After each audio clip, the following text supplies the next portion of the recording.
자, 섞여버리면 심판이다. 섞이면 심판이다. 그래서 심판을 한 사건이 뭐라 그랬어요? 노아 홍수. 노아 홍수로 들어갑니다. 노아 홍수는 창세기 6장에서 8장에 나오는 그런 사건입니다. 지금 창세기 1장부터 지금 6장까지 오는 거예요. 여러분들 흐름을 그렇게 보셔야 됩니다.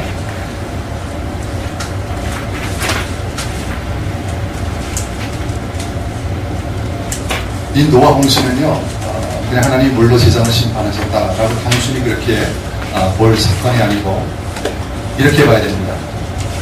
하나님이 창조하신 창조물에 대해서, 하나님은 자연과학자이시잖아요. 하나님은 전능하신 창조주이십니다. 모든 자연 만물은 하나님이 정해놓으신 자연 법칙에 따라 질서 있게 돌아가게 되어 있어요. 조금이라도 어긋나면 놀라운 일, 대격동이 일어나는 거죠. 격변이 일어나는 겁니다. 근데 이 노아 홍수는 하나님이 그 창조에 정해놓은 질서를 하나님이 잠깐 손을 대신 사건. 최초로 창조하신 창조물에 대해서 하나님이 창조의 질서를 깨뜨린 사건이에요. 그죠? 물로 심판하셨다. 그 의미가 아니라 하나님이 창조하신 창조물에 대해서 그 질서와 법칙을 깨뜨리신 사건이에요. 여러 법칙들이 깨졌고 환경의 변화가 일어났고 격변이 이 노아 홍수를 통해서 일어났다는 것을 알아야 됩니다. 노아 홍수에 대한 의문이 많이들 얘기합니다. 야, 노아 홍수가 정말 실제로 있었는가? 그렇게 질문을 합니다. 창세기 7장에 그런 그 노아 홍수에 대한 비밀이 나오는데 실제로 있었는가? 그리고 정말 노아 홍수가 전 세계를 덮은 그런 사건인가? 이런 그 질문들을 하는데 노아 홍수는 며칠 동안 있었죠? 40일. 네, 보통 우리가 40일 얘기하는데 그 비만 내린 날 것만 40일이죠. 전체 노아 홍수의 얘기를 따지면 1년입니다. 40일 동안 40일 동안 비가 왔어요. 150일 동안 땅을 덮고 있었습니다. 물이 빠지는데 150일, 땅이 마르는데 2달, 150일 동안 물이 땅을 덮고 있었고 그 물이 빠지는데 150일, 또 땅이 마르는데 2달 해서 365일, 1년이 거의 되는 겁니다. 그러니까 1년 동안의 방주 안에 있었다는 거예요. 비오기 일주일 전에 방주에 들어갔으니까 노아가 방주에 들어가 있는 기간은 371일. 날짜로 따지면 이제 그렇다는 얘기죠. 그러니까 노아 홍수는 1년 동안 전 지구를 물로 덮었던 전 지구적인 심판이었습니다. 그러면 어떻게 이 일이 가능한가? 어떻게 전 지구를 덮을 만한 그 물이 양이 있었겠는가? 여러분이 기초적으로 아는 그런 상식의 얘기가 이제 나오는데 어떻게 그 일이 가능했을까요? 창 위에 물을 갖다가 이렇게 열었어요. 예. 그리고 또 밑에 샘. 예. 성경에 나오는 그 말씀이죠. 전 지구적인 심판이었다라고 하는 그 말씀이고 땅에 있는 자가 다 죽으리라고 하는 이 노아 홍수는 어떤 부분적인 지역적인 심판이 아니었고 전 세계, 전 지구를 덮는 그런 심판이었습니다. 노아 홍수는 창세기 7장 11절 12절 보면 600세 되던 해 2월 곧 그달 17일이라 그날에 큰 기쁨의 샘들이 터지며 하늘의 창들이 열려 40주야를 비가 땅에 내렸다가 쏟아졌더라. 이거 보면은 두 가지의 사실을 얘기하고 있죠. 큰 기쁨의 샘들이 터졌다. 그리고 하늘의 창들이 열렸다. 그렇게 말하고 있어요. 이 두 가지가 이 비밀을 해결해 줍니다. 하늘의 창들이 열렸다라고 하는 것인데 하늘의 창들이 열렸다. 그 말이 무슨 말입니까? 하늘의 창들이 열렸다는 말씀을 1장 7절에 창세기 1장 7절에 보면은 하나님이 궁창을 만드사 궁창 아래의 물과 궁창 위의 물로 나뉘게 하시네 그대로 되니라 라고 하는 말씀이 있죠. 그 말씀을 이해하셔야 됩니다.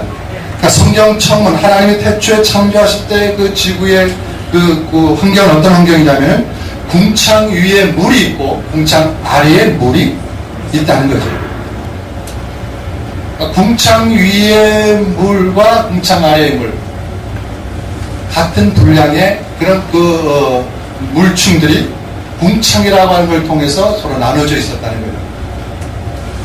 그러니까 홍수 이전의 지구는 궁창 위의 물이라고 하는 것은 어떻게 보면 굉장히 큰 수증기층이라, 과학자를 얘기하면 수증기층이라 그렇게 과학자들이 얘기합니다. 그런데 이 수증기층들이 깨졌다는 거죠. 하늘의 창이 열렸다는 얘기는 그 궁창 위에 그 물층으로 되어 있는 수증기층이 깨져버린 겁니다. 지금 이런 겁니다.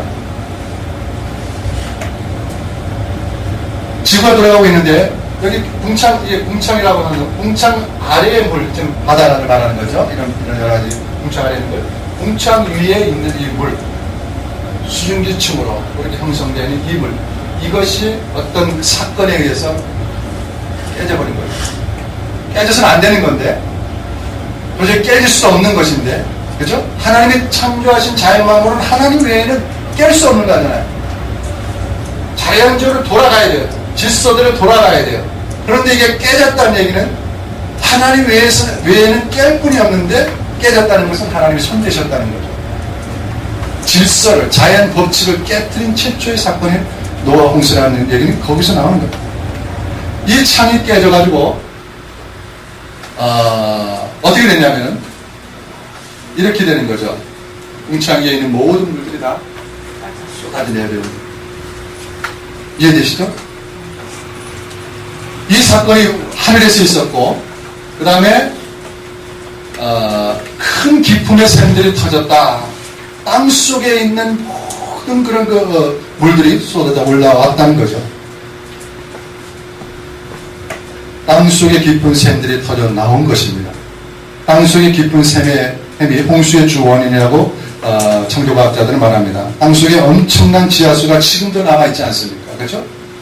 오랜 세월이 얼마나 오랜 세월이 흘렀습니까? 그런데도 여전히 지하수 꺼내먹고 우리가 살잖아요. 얼마나 많은 물이 있기에 이런 오랜 시간을 걸쳐서 여전히 지하수가 있단 말이에요. 아직까지도 우리가 파지 못한 그런 지하수가 아직까지도 많이 있을 거예요. 엄청난 양의 그런 지하수가 있는 거예요. 그것이 홍수 때, 노아 시대에 터지고 나온 겁니다. 엄청난 양, 우리가 상상을 초월하는 엄청난 양 땅속에 있는 물들이 쏟아져 나온 거죠. 그러면서 홍수가 쏟아지면서 큰 충격을 받는 거예요. 그렇게 쏟아지면 단순히 비가 내렸고 큰 기쁨의 샘들이 터졌다. 그래서 많은 물이 생겼다. 이거 아닙니다. 창조과학자들이 얘기하는 거 보면 그렇게 물이, 여러분 그 홍수 날 때 몇 년 전인가 인제인가 어디 그 홍수 물 흡슬러가는 거 보십시오. 우리가 볼 때도 TV나 그런 데 볼 때도 홍수가 나서 흡슬러가는 거 보면 도로나 이런 거 다 덮치지 않습니까? 집이나 다 쓸어가지 않습니까? 어떤 길이 생기고 있던 길도 다 메워지고, 홍수 때는 그거 상상 초월한 그런 어떤 지각 변동이 있었다는 거죠. 물들이 이동하는 것으로 인해서 엄청난 어떤 격변이 이 지구 안에서 일어나게 된 것입니다.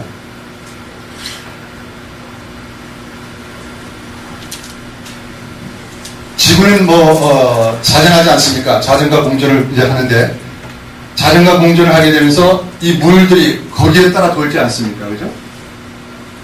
홍수로 인해서 많은 물들이 생기는데 이 지구가, 거기에 있는 물들이 이 지구가 도는 것에 의해서 반응한다고 생각하시죠. 얼마나 물들이 그냥 휘우리 바람치면서 돌아가있어요. 돌아가면서 이런 것들을 다 높은 산들을 깎아내리고 산을 만들고 또 그러는 겁니다. 그런 실제로 이제 창조학자들이 실험하는 데이터를 가지고 막 설명을 해줍니다. 그런 이제 어떤 비디오 자료도 봤는데, 이게 엄청난 이동이 있기 때문에 높은 산들이 견디지 못하는 거죠. 다 깎여 나가버리는 거 같아요. 그리고 새롭게 또 이제 쌓여서 퇴적되어가지고 거기에 더 높은 산들이 생기고, 그런 현상들이 노아 홍수 동안에 일어나게 되는 것이죠.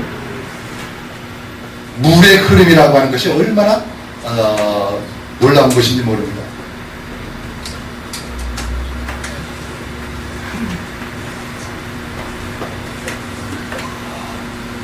이게 지금 어디 갔습니까? 캐년, 참. 그레이스 캐. 그랜드 캐년. 그랜드 캐년입니다. 그랜드 캐년이, 이 창조학자들은 이 그랜드 캐년이, 지질학자들은 이것이 몇만 년 걸려서 진화론이 된 증거라고 얘기하는데, 창조학자들은 이것이 바로 홍수의 증거라고 얘기해요. 단시일 내에 일어난 홍수로 인해서 이런 흙곡들이 생기고 이렇게 깎여나가고 했다는 그런 증거로 그랜드 캐년을 얘기합니다. 그래서 실제로 그랜드 캐년을 가면은 여기를 안내하면서 이런 창조의 이야기를 투어하는 그런 어떤 그 프로그램이 있다고 그래요. 그 가이드가 있어가지고 이렇게 그 창조론 얘기하면서 이것은 이렇게 해서 만들어졌습니다라고 하는 그 투어 프로그램이 있다고 합니다. 그래도 그 김미영 교수님한테 그 얘기를 들었어요. 이런 협곡들이 다 그 참 물 흐름에 의해서 그렇게 새롭게 생기고 깎여나가고 했다는 것이죠.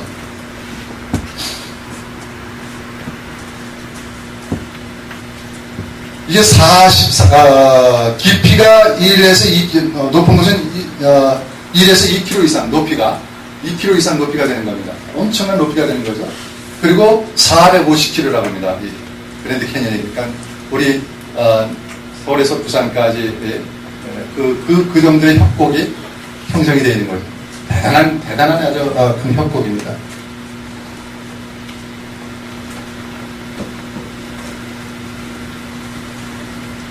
진화론자들이 이렇게 얘기합니다. 쌓이는데 3억 년. 이렇게 쌓이는데 3억 년, 깎여나가는데 7천만 년. 우리가 억 년이니 만 년이니, 이거 생각을 안 하니까 그냥 그렇게 얘기하는데, 그렇게 얘기하는, 오랜 기간을 얘기하죠, 진화론자들은. 왜 이것이 홍수의 증거냐라고 하는 것이 하나 단적으로 또 밝혀진 하나의 그 화산 폭발이 있었는데,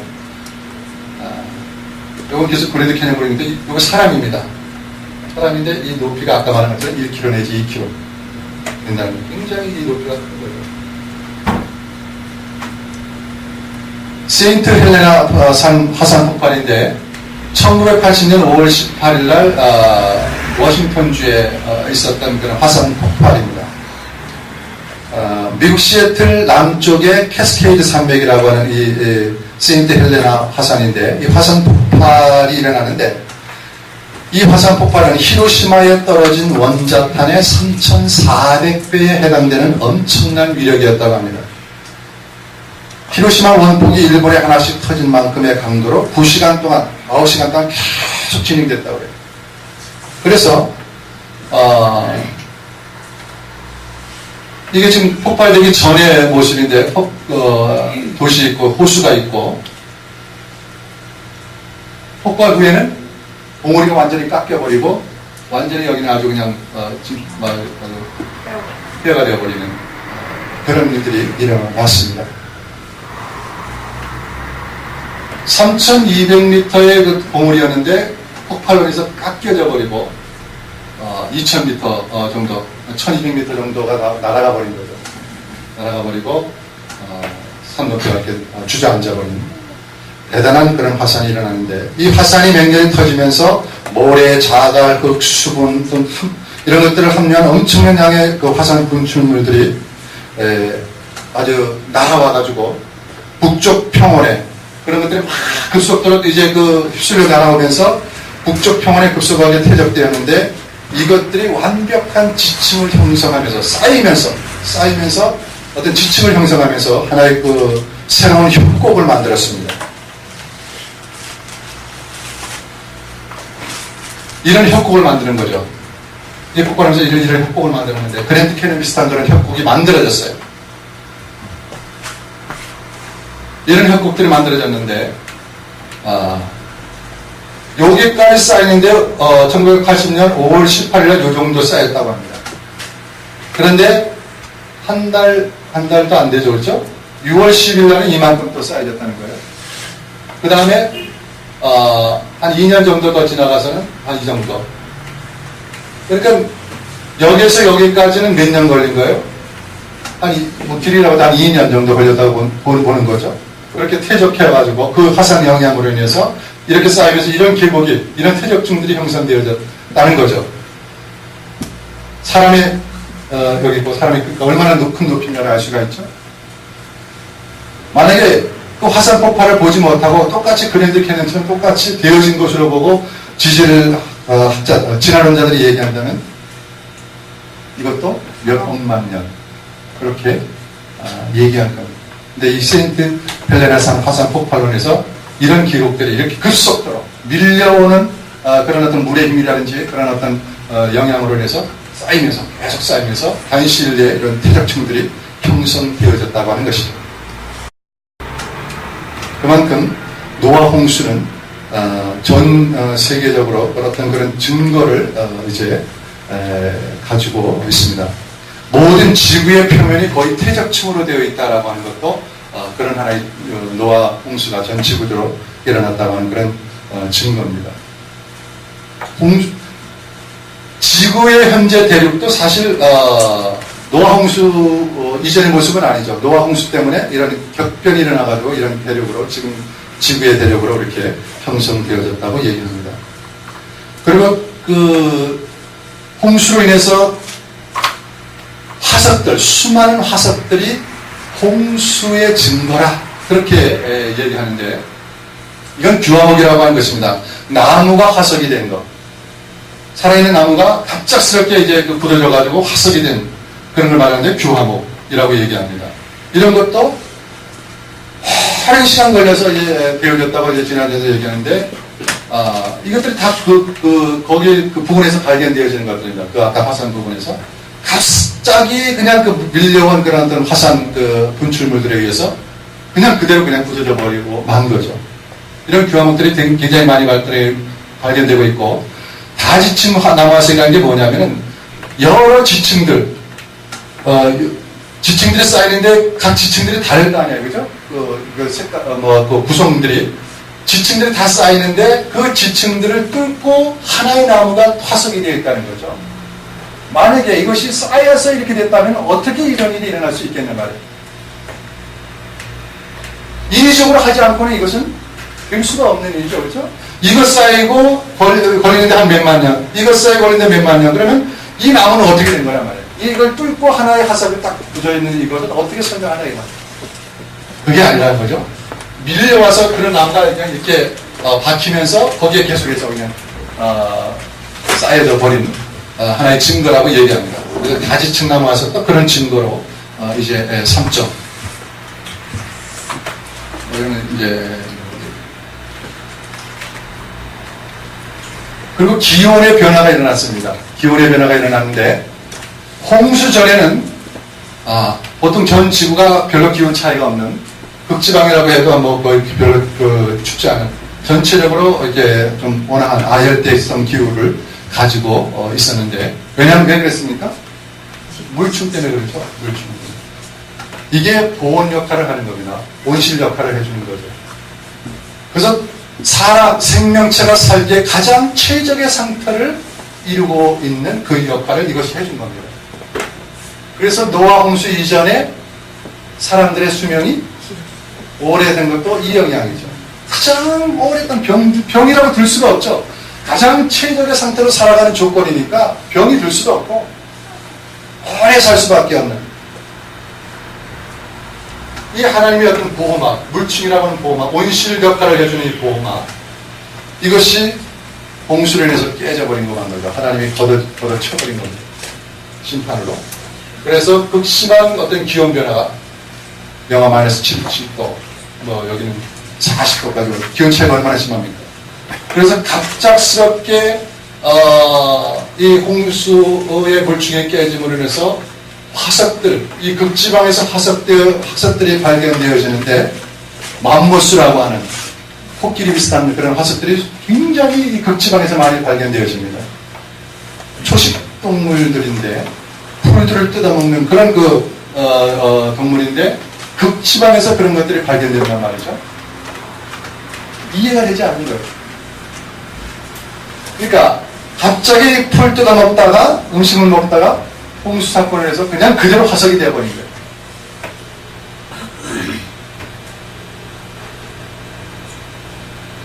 예, 새끼 멤버들, 이제 모임인데, 여기 보면은,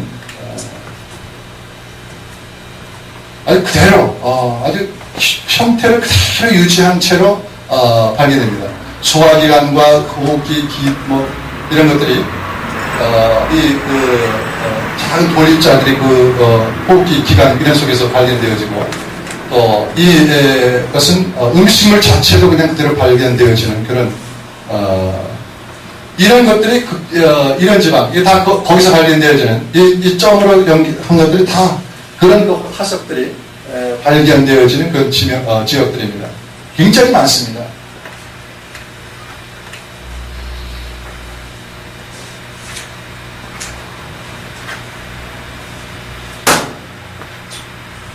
그러니까 최적의 환경이 그 노아 홍수로 인해서 깨지게 되었다라고 하는 그런 거죠. 이 물축이 있음으로 인해서 해로운 강선을 막아주고 좋은 강선들을 투과시켜주면서 최적의 어떤 상태를 유지했는데 요즘 이것을 이용한 것이 요즘 김치 냉장고 아닙니까? 그죠? 김치 냉장고가 김치에 보관해 놓으면 굉장히 오래 가는 거죠. 아주 일정한 온도를 유지해 주는 거죠. 김치 냉장고 그 역할입니다. 일정한 온도를 역할해 주는 그 물충이 깨져버려서 결국에는 인간의 수명도 단축이 되어지고 여러 가지 어떤 변화가 일어나게 된 것입니다. 잠자리 화석인데 얼마나 거대한지 모릅니다. 홍수 이전에 이런 잠자리가 살았다는 거죠. 대단한 거죠.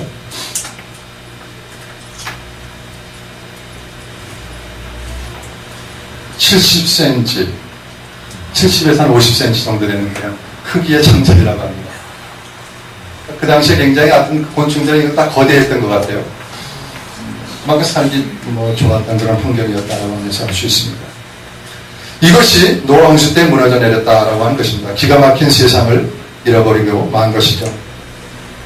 사람의 수명도 감소가 되고 노아 홍수 이후로 급속히 감소가 됩니다. 그러면 노아 방주를 좀 보면요. 노아 방주의 길이가 여기 장이 300규빅, 광이 50규빅, 고가 30규빅 그랬는데 135, 22.5, 높이 13.5 이렇게 되는데 그냥 비율로 얘기하면은 138, 23, 14, 350, 30 이렇게 이제 보는데 요 비율로 이런 형태로 만들어졌을 것이다 라고 이제 과학자들이 추측을 합니다. 요 비율이 요 길이, 폭, 높이 요 비율이 배의 안정성에 있어서 가장 안정한 그런 비율이라고 합니다. 이거를 실험을 했어요. 창조과학자들이. 93년도인데 창조과학자들이 이제 실험을 했는데 보건 안정성, 파도가 칠 때 뒤집히느냐 안 뒤집혀지느냐 그런 면에서도 가장 안전하다는 거죠. 여러 가지 어떤 파도가 치고 이런 데서도 구조 안정 이런 모든 면에서 노아 방주는 가장 안전한 형태의 비율로 만들어진 배다라고 하는 것이 실험으로도 이제 검증을 했습니다.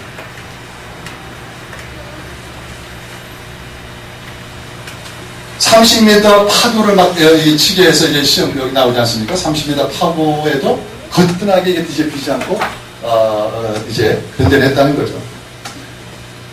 그러니까 그렇게 격변하는 그런 물이 소용돌이 치는 그런 속에서도 노아 방주는 견뎌낼 수 있었던 거죠.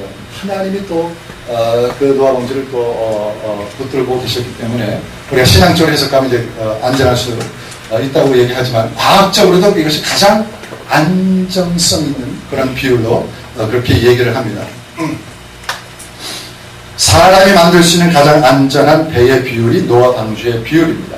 그래서 오늘날 이 배를 만드는 그런 사람들이 이 노아 방주를 많이 연구하고 그 배의 비율로 그렇게 이제 만든다고 얘기를 들었습니다. 자, 이렇게 봐서 우리가 노아 홍수가 결코 신화가 아니고 어떤 지역적으로 일어난 사건이 아니고 전 지구적으로 일어난 역사적인 사건이며 하나님께서 창조하신 창조물에 최초로 손을 대신 자연 법칙을 깨뜨리신 그런 사건이다 라고 하는 것을 볼 수 있습니다. 그 사건을 왜 일으키셨어요? 심판의 증거로 보이셨단 말이에요. 노아 홍수의 의미, 왜 노아 홍수가 일어나는가? 노아 홍수는 하나님 나라 공동체의 정체성을 상실했을 때 하나님께서 심판을 일으키신 겁니다. 노아 시대의 성격을 보여주는 존재가 네피림이라는 말씀을 드렸어요. 이 네피림이 왕으로 다스리는 시대였습니다. 하나님의 통치 원리인 사랑으로가 아니라 힘으로 다스리는 통치하는 사회가 되어버리고 만 것이죠. 그런 사회의 특징은 하나님을 거부하고 하나님을 예배하지 않고 그저 힘이면 다 된다라고 하는 그런 논리로 그 사회가 다스려 나갔기 때문에 죄악이 난무하고 하나님을 후회하실 정도의 그런 죄악이 가능한 사회가 되어버렸기 때문에 하나님 나라를 바라보며 예배하던 셋 공동체가 그 정체성을 상실해버리고 다 가인 계열의 공동체로 다 들어가 버렸기 때문에 하나님께서 그 노아 홍수를 통해서 심판을 일으키신 겁니다. 세상 사람들과 섞여버리면 하나님은 심판하신다는 것을 보여주셨습니다. 셋계열의 사람들은 하나님을 왕으로 인정하고 제물을 통해 제사하며 하나님의 자녀가 되어 은혜를 입은 자로 살고 있었습니다. 이들은 과감하게 가인 계열을 향해서 하나님의 왕이심을 선포하고 나갔어야만 했습니다. 그런데 그것을 하지 않았기 때문에 가인 계열하고 섞여버렸기 때문에 합니다. 오늘도 마찬가지입니다. 우리가 하나님을 제대로 선포하지 않고 하나님이 나의 왕이심을 선포하고 많은 사람들에게 거룩한 삶으로 그들의 어떤 삶을 내 삶을 나타내 보이지 않고 또 그 사람들을 하나님 사람으로 전도하지 아니하고 복음 전하지 아니하고 그저 나만 잘 되면 된다라고 하는 식의 안일하게 그렇게 신앙생활을 한다면 결국은 하나님 기뻐하지 않는 모습이죠. 하나님의 백성들은 하나님의 나라의 거룩한 어떤 분명한 그 삶을 살아가면서 선명하게 그 있는 자리에서 하나님을 예배하는 그 모습으로 살아가라는 거예요. 그래서 많은 사람들이 보고 야 정말 너는 하나님의 사람이구나. 네가 예배하는 하나님을 내가 정말 나도 믿고 싶구나. 그렇게 살아계신 하나님을 선포하고 하나님의 모습을 보여주면서 하나님의 영광을 나타내면서 살아가라고 하는 거예요. 그 사명을 다하지 못할 때 하나님 뭐 하세요? 심판하십니다. 섞여버리면 심판합니다. 교회 성도가 하나님 나라의 정체성을 잃어버리고 살아갈 때 노아 홍수가 일어난다고 하는 사실입니다. 섞이면 하나님의 심판이 반드시 나타나게 되어 있습니다. 그러므로 하나님 나라 공동체인 교회가 이 세상에 대하여 가진 책임이 얼마나 큰지 모릅니다. 두 번째, 노아 홍수는 심판은 세상 역사 종말의 샘플입니다. 하나의 샘플로 또 보여준 사건이라고 그렇게 해석할 수 있습니다. 하나님을 왕으로 인정하지 않은 공동체는 결코 끝까지 가지 못한다는 거예요. 자신들은 끝까지 할 것으로 생각하지만 결코 왕들은 세상의 왕들은 결코 끝까지 가지 못한다는 거예요. 로마도 끝까지 갈 것을 생각했지만 로마도 그 시대에 막을 내렸고 어느 제국도 결국 영원한 제국은 없다는 거예요. 세상 모든 나라 왕들은 다 하나님의 왕이심을 선포하는 그 사건이 있기 때문에 결코 세상의 왕들은 영원히 갈 수 없음을 이 노아 홍수는 우리에게 말해주고 있습니다. 그러면서 이 노아 홍수는 마지막 이제 앞두고 있는 세상 종말, 하나님이 또 한 번 세상 종말의 심판을 말씀하시잖아요. 계시록에 새하늘과 새 땅을 말씀하시면서 거기에 새 하나님의 나라가 임할 것이다. 하늘이 열리고 새 예루살렘이 임하고 하나님 왕이심을 하고 하나님 예배하는 하나님의 사람들이 모여서 그 하나님 나라를 이룰 것이다라고 요한계시록에서 말씀하시는데, 그렇다면 하나님이 새하늘과 새 땅을 어떻게 이루겠습니까? 또 한 번 하나님이 노아 홍수를 일으키신 것처럼 하나님의 창조하신 자연 만물에 또 한 번 손을 대는 사건이 앞으로 있을 거란 말이에요. 아멘이십니까? 이해되시죠?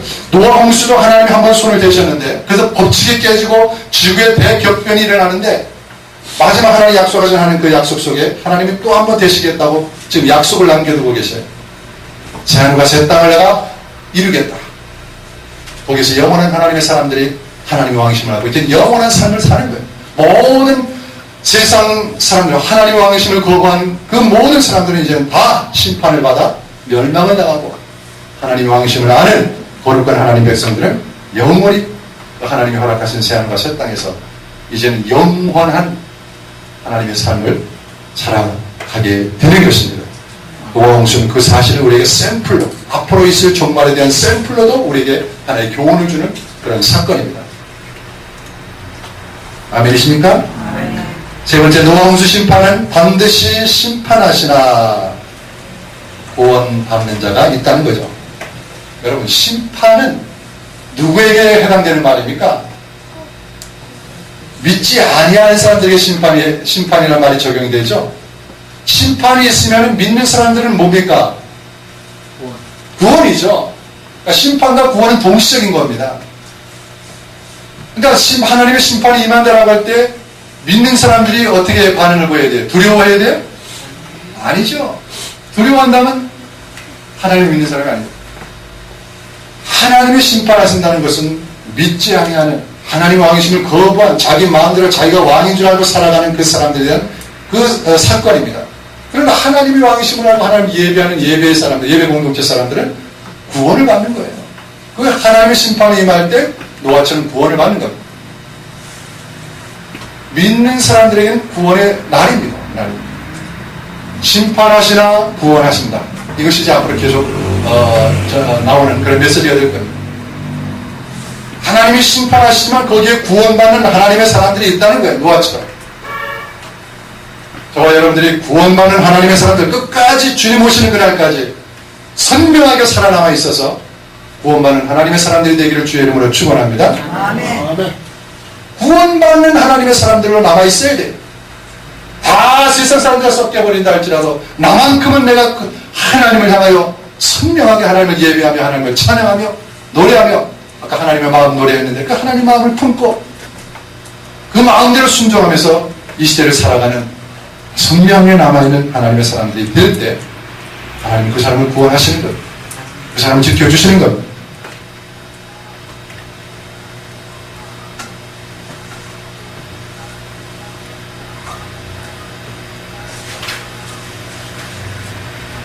셋 공동체가 와해되었다 할지라도 하나님은 절대로 포기하지 않으시는 분이십니다. 다 심판받지만, 그러나 그 가운데 하나님은 누구를 구원하셔요? 노아를 구원하십니다. 반드시 구원받는 자가 있습니다. 하나님 나라의 정신을 이어가고 있는 사람들, 그런 노아와 같은 사람들, 남은 자들, 거룩한 그릇토기들 같은 그런 사람들, 하나님께서 구원하시는 하나님의 사람들입니다. 이것이 하나님의 은혜입니다. 마지막으로 노아홍수는 교회론입니다. 노아를 구원하실 때 그의 가족 8명을 구원하셨습니다. 8명이라고 하는 최소한의 공동체 단위입니다. 교회입니다. 오늘날로 얘기하면 하나님 나라라고 볼 수 있어요. 이 8명을 가지고 또 하나님께서 하나님 새로운 공동체의 삶을 시작하시는 겁니다. 그러니까 세상 나라는 망해도 하나님의 나라는 또 남은 자들을 통해서 계속해서 하나님께서 역사를 일으켜 나가시는 겁니다. 그러므로 이 땅에 하나님의 나라로 우뚝 서 있는 교회가 얼마나 중대한 사명을 띠고 있는가를 분명히 알아야 됩니다. 작은 교회라 할지라도 늘 강조하지만 교회가 작고 크고 그 문제 아닙니다.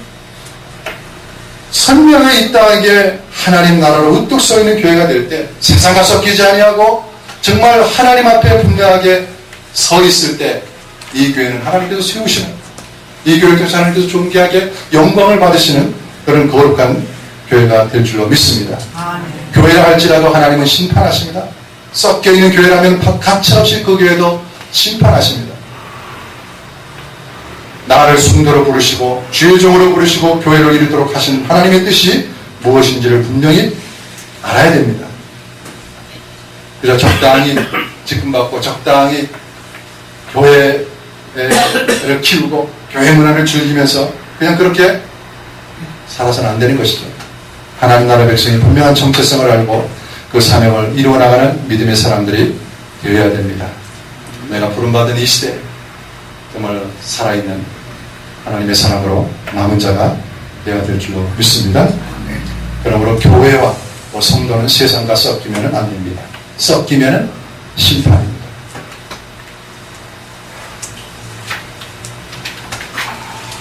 자, 좀 더 이어서요. 그러면 바벨과 이스라엘 이제 조금 하고 이제 마치겠습니다. 노아 홍수가 끝났습니다. 노아의 아들들이 몇 명이에요? 셈, 함, 야벳 3명이죠. 이 세 아들들이 새로운 인류의 조상으로 이제 새 출발을 하게 되는 거죠. 창세기 9장 1절에 보면은 하나님이 노아와 그 아들들에게 복을 주시며 그들에게 이르시되 생육하고 번성하여 땅에 충만하라. 많이 들어본 말씀 아닙니까? 그렇죠. 아담과 하와에게 준 말씀하고 동일한 말이다. 생육하고 번성하여 땅에 충만하라. 새로운 명령, 또 아담에게 주신 명령을 또 세 아들들에게 주셨어요.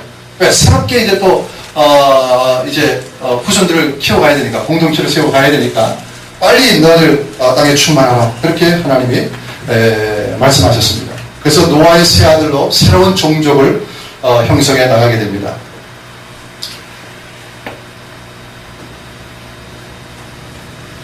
세계로 흩어진 노아 후손들인데 여기가 이제 아라라산입니다. 아라라산이고 함의 자손들이 이쪽 부류로 들어가 있고 셈, 그 다음에 야벳, 이 세 아들들이 이렇게 흩어져서 각 지역의 이제 어떤 민족을 후손들을 형성하면서 이제 나갔습니다. 그러니까 이 세 아들을 통해서 이제 새로운 인류들이 이제 형성이 되기 시작을 하는 거죠. 10장에 보면은 노아의 아들들의 족보가 나옵니다. 그죠? 세 아들들의 족보가 나오는데 함의 아들의 족보, 또 그런 족보가 나오고, 또 21절에 셈의 족보가 나오고, 10절에도 11장 10절에도 나오고, 하여튼 10장에 나오는 족보는 그 세 아들들의 그 족보 얘기가 쭉 나오는데, 각 세계 인류로 번성해 간 그런 세 아들들의 족보입니다. 노아의 후손들도 아담의 후손들처럼 가인 계열로 가기도 하고 셋 계열로 가기도 했겠죠. 그렇죠? 이 세 아들들은 그래도 하나님을 알고 하나님을 예배하는 예배 공동체의 그런 문화를 가지고 출발을 하지만은 세월이 흘러가면서 이 아내 속에서도 이제는 하나님을 거부하고 또 가인처럼 그렇게 또 인간은 틈만 있으면 하나님의 왕심을 거부하고 자기가 왕이 되기를 원하는 그런 유혹이 항상 도전해 오니까 거기에 걸려들어서 하나님을 거부하고 살아갔던 가인 계열의 삶을 살아갔던 그런 후손들이 나라가 어디 나오냐면은 10절에 보면 그의 뭐예요? 나라는 신할 땅에 바벨과 뭐 이러면서 그가 세운 나라가 있음을 말하고 있어요. 여기서 나라라고 하는 이제 국가 개념이 처음 등장하는데 그 나라의 왕이 누구란 얘기예요? 니무롯이라는 얘기예요. 여호와 앞에서 특이한 사냥꾼이에요. 힘 있는 자예요. 세상에서 처음 연거리라고 그랬으니까 힘 있는 자예요. 그럼 편집한 거라고 다시 시작해요.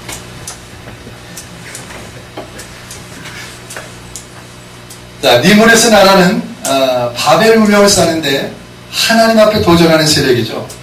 하나님 앞에 도전하는 세상 나라는 반드시 하나님이 심판하십니다. 무너뜨리십니다.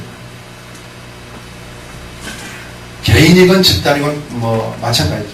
개인이라도 하나님 앞에 도전하는 그런 사람은 반드시 하나님이 심판하십니다.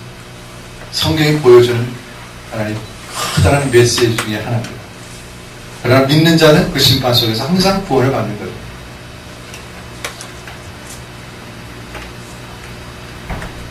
자, 그럼 여기서 중요한 포인트가 나오는데요.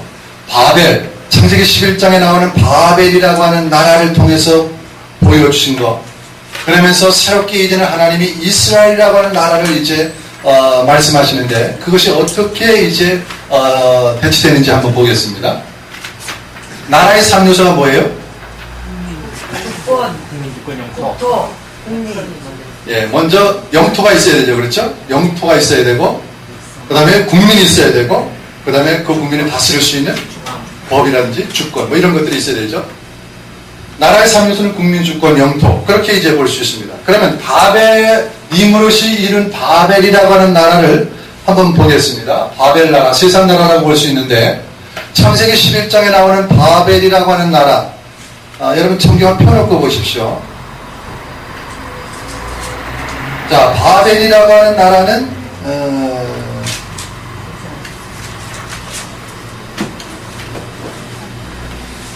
주권은 어디에 있습니까? 인간이. 우리가 하늘의 이름을 내고 흩어짐을 면하도록 하자. 근데 그들이라고 했죠. 그들이 그러니까 인간이죠. 그들에게 있습니다. 바벨 세상 나라의 주권은 인간에게 사람에게 있는 거죠. 영토는 어디예요? 그들의 영토는 시날 평지입니다. 시날 땅에 거했으니까 시날이라고 하는 곳에 그들의 어떤 영토가 있습니다. 국민은 거기 모인 모든 사람들 말하는 흩어짐을 면하자. 하나님을 대적하기 위해서 모여든 그 사람들, 하나의 어떤 그 목적을 가지고 자기들의 이름을 내기 위해서 모인 모든 그 사람들, 흩어짐을 면하기 위해서 모여든 그런 사람들이 그들의 국민이 되는 거예요. 그러면서 하나님께서 그 세상 나라 바벨이라고 하는 나라를 11장에 보여주면서 12장으로 가면서 아브라함이라고 하는 사람을 등장시키는데 그 아브라함을 통해서 하나님께서 하나님의 나라를 은연중에 이제 계시하십니다. 하나님의 나라는 누가 주권이 누구한테 있겠어요?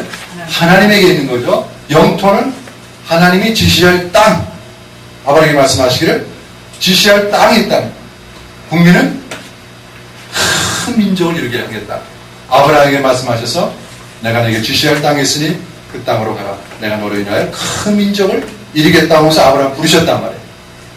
그러니까 이제 하나님께서 아브라함이라고 하는 사람을 통해서 하나님의 나라를 세우시고자 하는 그런 하나님의 어떤 비전, 그것은 사실 창조 때부터 가졌던 여자를 창조하심으로부터 가졌던 그 하나님이 인류 공동체, 꿈꾸셨던 인류 공동체, 하나님을 예배하면서 하나님을 찬양하며 하나님을 섬기는 그 인류 공동체, 하나님 나라라고 하는 그 공동체를 이제 실질적으로 그동안에 뭐 여러 가지 공동체들이 다 와해되어져 무너졌기 때문에 이제는 눈에 보이는 유형의 나라, 내가 아브라함을 통해서 이제는 내 나라를 세워야 하겠다라고 하나님이 말씀하시는 거예요. 그 하나님의 비전, 하나님의 마음을 아브라함에게 열어 보여주셨습니다. 그러니까 하나님도 이제 하나님 나라를 세우시려고 하시는 거예요. 그것이 이제 11장과 12장에서 나타나는 큰 어떤 흐름의 변화입니다. 성경상에서의 큰 흐름의 변화. 하나님도 하나님의 나라를 세우시는 이유가 뭔가? 전망대가 있는데 전망대는 비유 포인트라고 하죠. 11장과 12장 사이에 여기가 11장이고 여기가 12장이면 그 사이에 딱 쓰면은 11장도 보이고 12장도 보이죠. 그 전망대라고 얘기하죠. 여러분이 거기에 지금 서 있습니다. 그래서 이쪽에 11장을 보면 어떤 나라가 보여요? 세상 나라, 바벨이라고 하는 나라가 보이죠. 그리고 12장을 보면 아브라함을 통해서 이제 앞으로 세우실 하나님의 나라, 그 나라가 보입니까 이제? 보인다고 빨리 얘기해요. 보이죠? 아브라함을 통해서 하나님이 지금 세우시겠다고 말씀하시기 때문에 아직까지 이루어지진 않았지만 하나님도 이제 하나님의 나라를 세우시려고 하시는구나. 보이죠? 네. 보이죠? 네. 그게 비유포인트예요. 전망대. 지금 말하는 게 지금 이런 독자입니다. 왜 근데 하나님이 하나님 나라를 세우시려고 하시는가? 왜 하나님이 그동안 잠자고 계시다가 이제는 정말 이제 나도 내 나라를 세우려고 그렇게 구체적으로 말씀하시는가? 분명한 이유가 있는데 그것은 모든 민족이 뭡니까? 아브라함을 통해서 복을 받게 하기 위함이라. 여기서 복이라고 하는 것은 잘 살고 뭐 이런 복이 아니라 무슨 복입니까? 하나님의 사람이 되는, 하나님을 예배하며 하나님의 사람으로 살아가는 그런 사람들로 삼기 위해서 하나님이 아브라함을 통해서 그렇게 세상 사람들을 삼기 위해서 하나님이 하나님 나라를 세우시려고 한다는 거예요. 이게 하나님 나라의 중요한 목적이 있는 거예요. 이 목적을 분명히 알아야 됩니다. 왜 하나님의 나라가 존재하는가? 왜 하나님이 아브라함을 통해서 하나님 나라를 세우시려고 하시는가? 아직까지도 하나님 왕이심을 알지 못하는 이 세상 나라, 바벨 속에 속해 있는 이 세상 가운데 헤매는 세상 사람들을 전도해서 내려와서 하나님이 왕이시야 너희가 하나님을 예배하고 하나님 왕이심을 알고 살아야 돼 하고 그렇게 하나님 자녀 삼기 위해서 하나님이 하나님 나라를 세우신다는 거예요. 그 이유입니다. 다른 이유 아닙니다. 그것은 뭐 하나님의 사랑입니다. 왜? 그냥 놔두면 하나님이 심판하셔서 이들은 멸망당해 죽을 수밖에 없잖아요. 하나님의 사랑으로 말미암아 이들을 하나님의 자녀 삼기 위해서 하나님이 하나님 나라를 세우신다는 거예요. 그러니까 이 하나님 나라 속해 있는 사람들, 아브라함이나 이런 사람들은 앞으로 어떻게 돼요? 적극적으로 또 바벨에 있는 세상 사람들에게 나가야 되죠. 나가야 됩니다. 그들 나가서 구원의 역사를 일으켜야 돼. 도전해야 돼. 전도하고 선교해야 됩니다. 세상 나라를 하나님 나라로 삼기 위하여 열심히 도전하고 그들을 이끌어내야 됩니다. 그것이 곧 전도요 선교입니다. 열방을 하여 나가는 그런 선교의 역사. 그래서 열심히 감당해야 되는 것이죠. 열방으로 나가야 됩니다. 이스라엘은 하나님 나라의 존재의 이유는 특별히 택함을 받았다라고 우리 선민사상이 결코 아닙니다. 하나님 나라 백성만 사랑하시기 위해서 하나님이 하나님 나라를 만드신 것이 아닙니다. 이스라엘 민족의 사명은 제사장의 사명으로서 모든 민족을 구원해야 할 사명이 있었습니다. 그것은 곧 열방으로 나가라는 하나님의 마음입니다. 너희가 너희만 하나님 자녀로서의 복을 누리지 말고 열방으로 나가라. 아직까지 헤매는 그 사람들을 내 자녀 삼아라. 그래서 내가 내 나라를 세우겠다. 하나님이 그렇게 말씀하신 거예요. 열방으로 나가기 위해서 하나님이 하나님 나라를 이스라엘이라는 나라를 세우시려고 하시는 거예요. 그러면 하나님은 모든 족속의 하나님이시죠. 하나님은 모든 열방의 하나님이십니다. 이스라엘 백성들만의 하나님이 아니고 아브라함만의 하나님이 아니고 사실 하나님은 모든 족속의 열방의 하나님이에요. 모든 열방의 사람들이 아직까지 헤매는 사람들이 주께로 돌아오게 하나님께로 돌아와 하나님 자녀가 되어야 되는데 그걸 제대로 하지 못하니까 아브라함을 통해서 하나님이 하나님 나라에 대해서 이 사명을 감당하시려고 하시는 거예요. 이것은 오늘 우리를 부르셔서 하나님 나라 백성 삼으시려는 하나님 마음과 똑같습니다. 구원은 정지 상태로 끝나서는 안 되는 것입니다. 세상 나라를 향하여 운동성이 있어야 하고 방향성이 있어야 합니다. 구원받은 하나님 백성은 전도하고 선교하는 삶을 지향하며 살아가야 되는 것이죠. 그것이 제사장 백성이요 제사장 나라인 것입니다. 하나님 나라를 세우시려는 목적은 세상과 섞이지 말고 열방을 향해 나가라. 열방을 끌어라. 품어라. 이것이 하나님의 뜻입니다. 오늘 우리 교회에게 주시는 하나님의 메시지입니다. 너희들만 잘 먹고 잘 살아. 그거 아니야. 세상 사람들은 다 어떻게 해도 상관없어. 그거 아닙니다. 이웃 교회 다 망해도 내 교회만 잘 된다. 그거 아니야. 변질됐습니다. 우리가. 너희들만 잘 먹고 잘 살게 해서 내가 내 나라 세우는 거 아니다. 세상으로 나가라. 아직까지 방황하는 하나님 알지 못하는 하나님 왕심을 알지 못하고 하나님을 대적하는 그 세력들, 그 사람들을 빨리 내 자녀 삼으라. 하나님 자녀 된 하나님 나라 백성으로 끌어와라. 이것이 하나님 우리에게 보여주시는 메시지입니다. 아브라함을 통해서 하나님 나라를 세우시려고 하는 하나님의 메시지예요. 그러므로 하나님의 백성들은 어떻게 됩니까? 섞이면 안 됩니다. 섞여버리면 정체성을 다 잊어버리기 때문에 세상에 나가서 도전할 수가 없어요. 당신도 뭐 그런데 당신 거의 이영인가 누가 너나 잘하세요. 그 목사에게 한 말 아닙니까? 노만 칼라 듣고 딱 한다. 너나 잘하세요. 사회가 우리에게 그 영화 속에 나온 거지만 사회가 우리 속에 도전하는 도전입니다.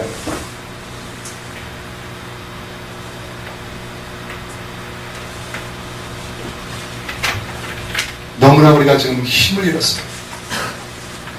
이런 분명한 하나님의 마음을 알고 교회가 바로 서 있어야 돼요.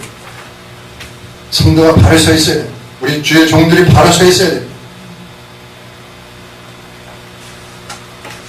다시 한번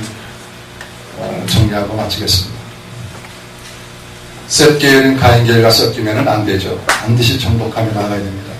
그러나 셋 공동체가 와해되었다 할지라도 하나님은 결코 포기하지 않으신 분이다. 하나님은 반드시 그 속에서라도 남은 자들을 택하셔서 구원의 역사를 이루어 가시는 분이 하나님이시다는 거죠. 그래서 노아 시대에는 노아가 있었습니다. 노아를 통해서 하나님이 새롭게 되어 구원의 역사를 이루어 가셨습니다. 오늘 이 시대에도 노아 같은 사람들이 있습니다. 하나님 나라의 정신을 가지고 그 하나님 마음을 알고 나아가는 그런 하나님의 사람들이 있습니다. 하나님이 그 사람들을 통해서 하나님의 구원의 역사를 계속해서 이루어 가십니다. 드러나지 않을 수도 있어요. 보이지 않을 수도 있어요. 정말 옥하는 목사님이 설교하실 때 누가 유명한 목사냐, 누가 하나님 앞에 유명한 목사냐, 세상에서 다 알려진 목사들이 결코 유명한 목사 아니다. 하나님이 인정하시는 크고 유명한 목사는 세상에 알려지지 않았습니다. 드러나지 않았습니다. 왜냐하면 하나님은 큰 자는 작게 보고 작은 자는 큰 자를 보시기 때문에 그렇습니다 라고 하는 그런 설교를 하셨어요. 그 옥하는 목사님 요즘 그분 하시는 말씀이 얼마나 이런 마인드하고 통합니다. 이제는 모든 걸 다 해보고 이제 하나님 앞에 가실 날이 얼마 남지 않고 자신의 삶을 돌이켜보니까 너무 큰 교회의 목사들이 잘못했다는 것을 스스로 고백하시잖아요. 참 그 대단한 분입니다. 우리 옥한 목사님이 그분의 어떤 그런 마인드라든지 정말 그렇습니다. 아브라함과 같이 하나님의 택함을 받고 하나님의 부름을 알고 하나님의 마음을 알고 정말 그 부름받은 사람대로 그대로 믿음으로 살아가는 하나님의 통치를 받고 하나님의 다스림을 받는 하나님의 사람들을 통해서 하나님 나라는 계속해서 이어져 내려가는 것입니다. 사랑하는 우리 동역자 여러분, 정말 분명하게 노아처럼 하나님께서 부름받은 그 사명 그 자리에 분명하게 믿음을 가지고 서 있으십시오. 당당하게 나를 유혹하는 아까 우리가 찬양했지만 세상 조롱하는 소리에도 많은 유혹에도 굴하지 않고 넘어가지 않고 주님을 향하여 거룩하게 단장한 신부처럼 내 생명 주님께 드리리. 그저 찬양 속에만 있는 그런 그 가사가 아니라 정말 내 삶 속에서 내가 내 생명을 주님께 내어드릴 수 있는 그런 헌신과 그런 모습으로 믿음으로 순종하며 나아갈 때 주님이 우리의 삶을 통해서 놀라운 구원의 역사를 이루어 가시리라고 믿습니다. 세상을 정복해 나가는 그 삶이 하나님 나라 백성의 존재인 줄 알고 그렇게 열심히 살아가야 될 줄로 믿습니다. 당당히 우리를 조롱하고 우리를 유혹해오는 세상 문화와 맞서 싸우고 그것들을 믿음으로 정복하라는 것입니다. 오늘 우리가 귀한 그런 진리의 말씀들을 알았습니다. 하나님을 왕으로 인정하고 다스림을 받는 나는 이런 위대한 사명이 있는 하나님 나라의 거룩한 백성임을 잊지 마시고 그런 거룩한 자존감을 가지고 그 귀한 사명을 잘 감당하시는 여러분들 되시길 주의 이름으로 축원합니다. 우리 찬양 한번 하겠습니다.